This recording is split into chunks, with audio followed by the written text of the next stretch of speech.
A paz do Senhor Jesus, meus irmãos, que Deus continue abençoando a todos. Começamos aí a falar sobre as parábolas. Foi me dada a incumbência de fazer uma reflexão sobre a parábola do grão de mostarda e do fermento, que está entreligado aí os dois, né?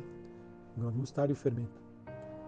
Os evangelhos de Mateus 13:31 vai nos falar também a mesma coisa. Lucas 13:18 a 19. O texto que nós escolhemos aqui foi Marcos 4, do 30 ao 34, que também fala sobre o grão de mostarda e o fermento.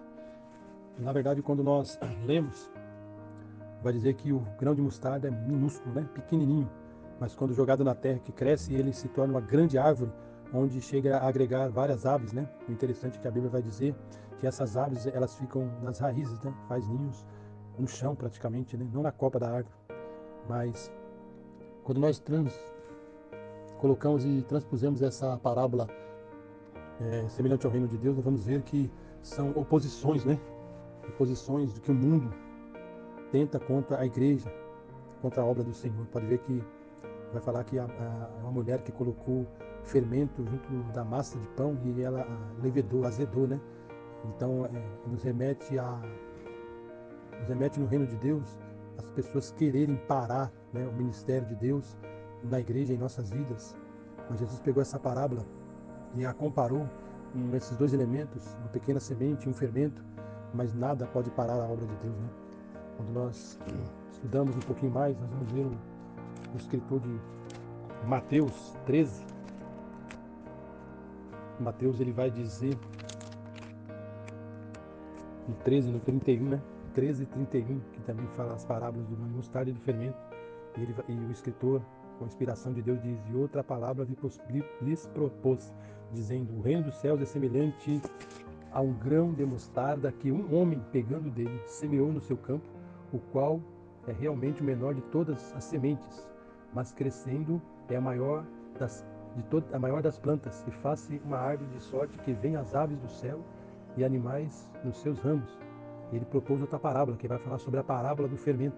A parábola lhes dizia do reino dos céus ser semelhante ao fermento que uma mulher toma e introduz em 3 medidas de farinha até que tudo esteja levedado. Tudo isso disse Jesus por parábola. A multidão e nada lhes falava sem parábolas. Então, até teve uma indagação dos discípulos, por que Jesus falava por parábolas para eles e para eles não falavam. Jesus vai dizer que para eles não se necessitavam mais de ouvir parábolas, eles tinham diretamente a fonte, né? E nós que temos conhecimento da palavra, nós só nos apegamos à própria palavra de Deus pura e genuína, né? Quando nós lemos essas passagens das parábolas, nós vamos ver como Jesus é maravilhoso, como Jesus era sábio, né? Ele introduzia essas coisas por causa dos fariseus, dos escribas, que naquela época eles interrogavam muito Jesus, e Jesus sempre lhe propunha parábolas para que eles pudessem responder. Muitas das vezes eles não respondiam, porque Jesus sabia a intenção do coração deles. E quando nós vamos estudar a respeito da mostarda, vamos ver que no reino de Deus, as perseguições, né? A gente às vezes estamos empenhados na obra de Deus, e aí nós vamos ver aí algumas tribulações. Aves aqui representam o mal, né? Não o bem, maligno, querendo semear outra coisa nas nossas raízes, querendo prejudicar as nossas raízes. O fermento que levedeia a farinha também é uma mistura que, se misturando com aquilo que era bom, se torna impuro, se torna ruim, né?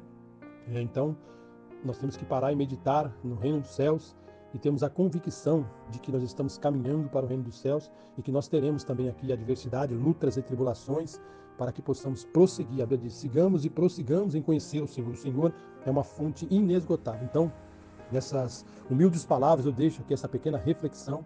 Vamos crescer na graça e no conhecimento, vamos pegar as coisas pequenas, assim, grão de mostarda também, representativa ali de uma semente pequenininha, mas o seu fruto, a sua árvore é muito grande. Então nós também assim, nós começamos pequeno, mas nós não somos pequenos. Em Cristo somos mais do que vencedores. Então, que possamos continuar nesta peleja, adorando, bendizendo e glorificando no Senhor, e não deixando nada nem ninguém atrapalhar a obra que Deus tem na nossa vida. Vão surgir tribulações, vão surgir muitas coisas, querendo nos desestruturar. A raiz também aqui fala de estrutura, né? Uma árvore, ela não cresce primeiro para cima, uma árvore ela cresce primeiro para baixo, para ela ter firmeza, solidez. E o crente é assim. O crente, quando aceita Jesus, quando você vê um crente muito já chega aquele alvoroço todo, pode ser, não é regra de fé, mas na sua maioria eles não têm muita firmeza, né? Quando eles pegam aquele caldo grosso mesmo, que vem rasgando tudo, que é o poder da palavra para nos confrontar, porque a palavra de Deus nos confronta para nós melhorarmos. Então, essas pessoas tendem a não ter raízes profundas, mas que nessa noite nós possamos ter raízes profundas e não deixemos que a nossa vida espiritual venha se misturar com aquele fermento do mal. Né? Aqui vai falar do fermento do mal e das aves de rapina do mal, né? Que tentaram seminar na raiz da árvore para que ela viesse a ser prejudicada. Eu tenho uma história vivida que eu trabalhava aqui em São Bernardo e lá tinha uma árvore, né, plantada na calçada e todo dia de noite as pessoas que trabalhavam comigo compravam litros de cachaça e bebiam e jogavam um pouco na árvore. De tanto jogar naquela árvore, aquelas raízes apodreceu, aquela árvore teve que ser arrancada do lugar porque ela estava a perigo de cair. Era uma árvore grande, forte e bonita, mas conforme foi semeado coisas ruins na sua raiz, ela não resistiu. Então não vamos deixar o inimigo tentar semear em nossa raiz, na nossa árvore que está dando fruto, coisas malignas, pensamentos maus, atitudes más, e não vamos deixar também as falácias, né, que são os fermentos que são lançados por aí, tentar tirar a nossa bênção, que é a nossa alegria de servir ao Senhor através da sua palavra. Amém? Espero que esteja esclarecido um pouco a mente dos irmãos, mas é um estudo muito profundo isso aí, irmãos. Mas que Deus possa falar melhor ao nosso coração e que a bênção do Senhor continue sobre a vida de todos, em nome de Jesus. Amém. Deus abençoe.